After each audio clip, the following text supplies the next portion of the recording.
शिवसेना के स्थापना दिवस पर उद्धव ठाकरे ने अपने भाषण में बीजेपी पर सीधा हमला बोला। ठाकरे ने कहा, हिंदी अनिवार्य करने की जबरदस्ती महाराष्ट्र में नहीं चलेगी। उन्होंने देवेंद्र फडणवीस को चुनौती दी है, अगर हिम्मत है तो पहले गुजरात में लागू करो। ठाकरे बोले, हिंदी से दुश्मनी नहीं, लेकिन जबरन थोपने की साजिश बर्दाश्त नहीं होगी। उद्धव ठाकरे ने तमिलनाडु का उदाहरण देते हुए कहा, वहां जाकर देखो लोग कैसे विरोध करते हैं। उद्धव ने बीजेपी पर मराठी समाज में फूट डालने का आरोप लगाया। उद्धव ने कहा, चुनाव से पहले भाषा के नाम पर लड़वाने की साजिश हो रही है। ठाकरे बोले, भ्रष्टाचार पर पर्दा डालने के लिए नया हथकंडा है। साथ ही ऑपरेशन सिंदूर को लेकर भी केंद्र सरकार पर सवाल उठाए। ठाकरे ने कहा, मराठी अस्मिता से कोई समझौता नहीं किया जाएगा। एक पिक्चर मी पाहिला, प्रहार नावाचा. कोणाचा? नाना पाटेकर. किती जणांनी पाहिलाय? आहे ना. त्याच्यामध्ये नाना पाटेकर त्या गुंडांसमोर उभा राहतो आणि त्यांना सांगतो, कम ऑन किल मी. तसं आम्ही या गद्दारांच्या समोर उभा आहे आणि सांगतोय त्यांना, आम्ही कम ऑन किल मी. असेल हिम्मत तर या अंगावर.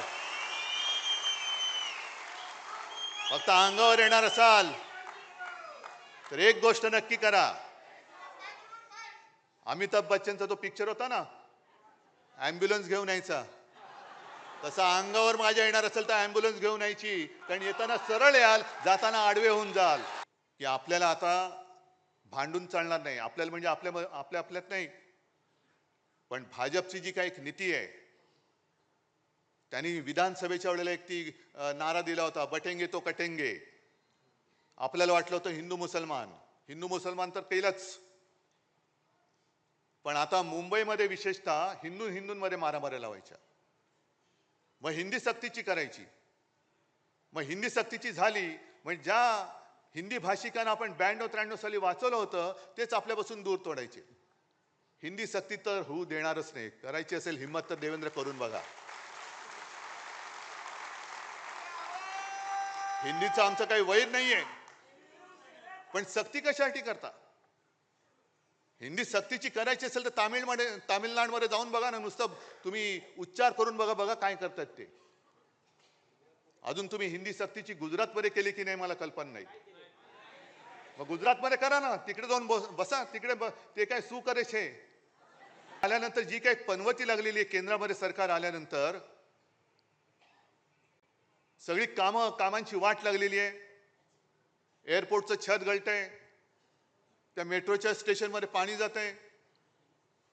प्रयागराजला माणसं चेंगरून गेली, कोणी जबाबदारी घ्यायला तयार नाही.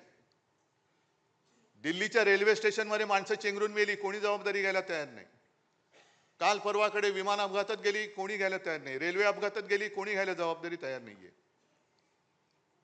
म्हणजेच काय की तसा जर का आपण गांभीर्याने विचार केला तर आज आपल्या देशाला पंतप्रधानांची गरज आहे. आज देशाला पंतप्रधान कुठे आहे? भाजपला आहे. देशाला कुठे आहे?